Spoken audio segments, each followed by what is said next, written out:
Je vous remercie beaucoup et je remercie tous ceux qui n'ont pas pu assister. Je suis là, j'étais là en 2007 parce que c'était le moment du décès. Je n'étais pas du tout courant de ce qui s'est passé, mais malheureusement je me suis retournée avec la grossesse. Ben, depuis en ce temps jusqu'à aujourd'hui, je ne sais pas ce qui s'est passé. Mais à travers M. Doucouré, qui me met toujours au courant de ce qui se passe, qui m'a toujours informé que réellement l'affaire a été classée.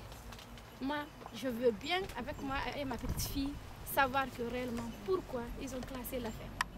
C'est à ce moment que j'ai pris un autre avocat pour qu'il juge et qu'il cherche la vérité pour savoir pourquoi ils ont assassiné Ibrahim Silla. Pourquoi? Parce qu'on ne sait pas de qui et de pourquoi. Ce qu'il a fait, on ne le sait pas.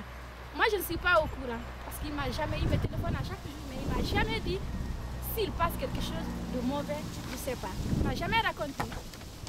Tout d'un coup, un matin, enceinte de 3 mois, qu'on m'appelle au téléphone pour dire que votre mari a été sauvagement assassiné. Mais moi, je me posais la question si c'était vrai ou faux.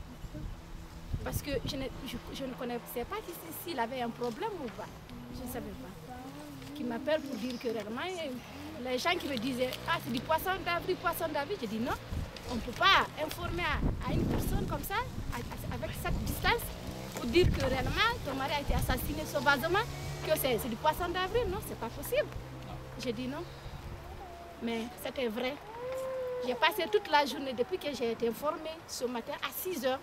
J'ai resté sur place. Je n'ai pas bougé jusqu'au soir à 17 h. J'étais assise.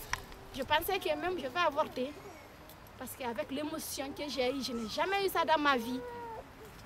Alors, je suis là. Je suis là pour que la justice soit faite. Je sais que si la manière dont M. Doucouré a dit que si la France veut, il peut. Je n'attendais pas que réellement ça va rester avec tout ce temps-là, sans savoir que réellement ce qui s'est passé. Si c'était en Afrique, au moins, je me disais que réellement, peut-être parce qu'il n'y a pas l'évolution, tout ça là, je dis peut-être, j'avais des doutes en tête. Mais ici, un pays comme la France, par exemple, comme aux États-Unis, je ne pensais pas que ça allait prendre ce temps-là pour savoir pourquoi et de qui. Mais malheureusement, je ne sais pas. Je me pose la question. Avec tous les 2 avocats, on avait laissé 2 avocats en place, Maître Lop, Maître Kieta, qui ne m'a jamais appelé, qui ne m'a jamais informé de ce qui se passe. Je suis quand même étonnée, vraiment étonnée. Tu as le droit de savoir. J'ai le droit quand même de savoir de qui et de pourquoi. Je suis là avec la petite fille, quand même. On chasse la vérité. Voilà, messieurs, dames. Merci. Merci à vous tous. Merci, mesdames et messieurs. J'étais en fonction à l'AIPE, donc qui est le point d'appui sur Aix-en-Provence. Je ne suis plus en activité depuis 6 mois, hein, je tiens à le préciser tout de suite. Et donc, lorsque M. Doucouré m'a contacté, nous avons constitué ensemble une requête que nous avons présentée en préfecture. Donc, nous avons été reçus 2 fois, nous avons déposé toutes les pièces. Et donc les entretiens étaient satisfaisants et actuellement le dossier est toujours en cours d'instruction.